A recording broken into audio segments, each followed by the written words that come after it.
Hi, Caspar here on 3rd of October 2017.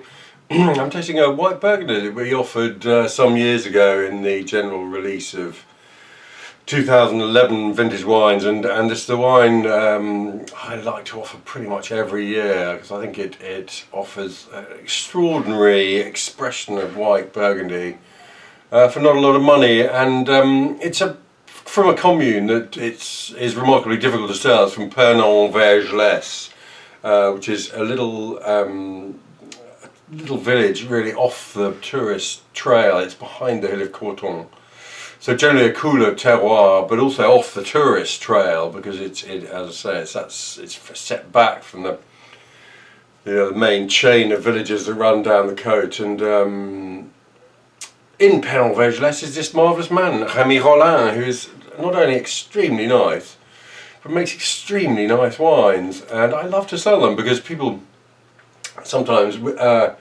bit of persuasion, buy the wines and then come back a number of years later and tell me about how much they've enjoyed drinking the wines. But anyway, this is the Bogo Village Pernand-Vergelesses White, 2011 vintage. Let's have a go. It's been open a day, this wine, and absolutely gorgeous to look at in the glass. It's bright, almost glowing, sort of gold, slightly greenish gold colour.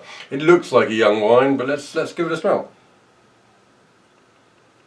And this has come straight out of the fridge, so it could probably be a bit warmer. I'll look forward to carrying on tasting it as it warms up. But nose is quite a firm thing. It's the oak is still a bit apparent on the nose, and I'm getting a range of orchard fruit. Mostly sort of a russet apple, delicious aroma with some spice above it. It's a really lovely sort of nutty nose, but with really good definition to it, I must say. Sort of firm hazelnut sort of scent. Yeah, let's have a taste. Well,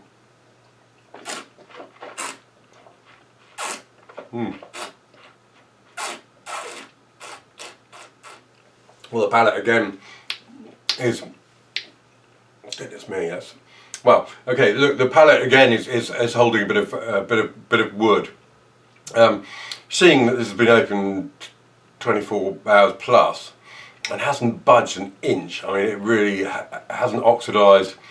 I think this is a wine that can be kept a very long time, and well, very long time. I think this wine's got another 5, 6, 7, 8, possibly more years in it if kept in appropriate conditions.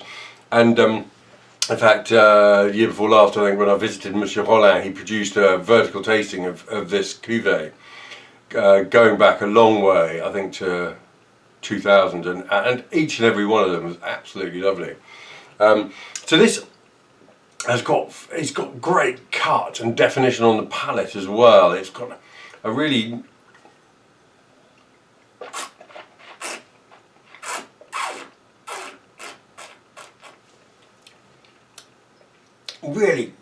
chiseled shape to it, great structure. It's fresh. Held within is this rapier lemon acidity that's making me dribble, I must say. But all that's within this extraordinary dense, compact fruit, and there's a sort of dusting of sort of almost chalky minerality about it that coats the tongue in this sort of fine earth-like texture. It's very long. It's direct. It's got super citrus, particularly lemon flavours. That really are a joy to the palate, just a completely refreshing one. For me at the moment, and at this temperature, the oak is a little bit to the fore. I suspect that'll be absorbed no problem with another year or two of aging, and I think perhaps when it warms up and the fruit emerges a little more, it'll be better covered.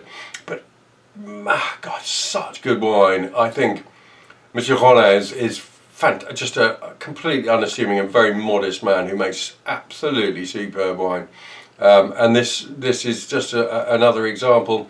2011 Pernand-Vergelesses Blanc from Remi Rollin, behind the hill of Courton, and the guy's just fabulous. The wine's fabulous, just a lovely thing.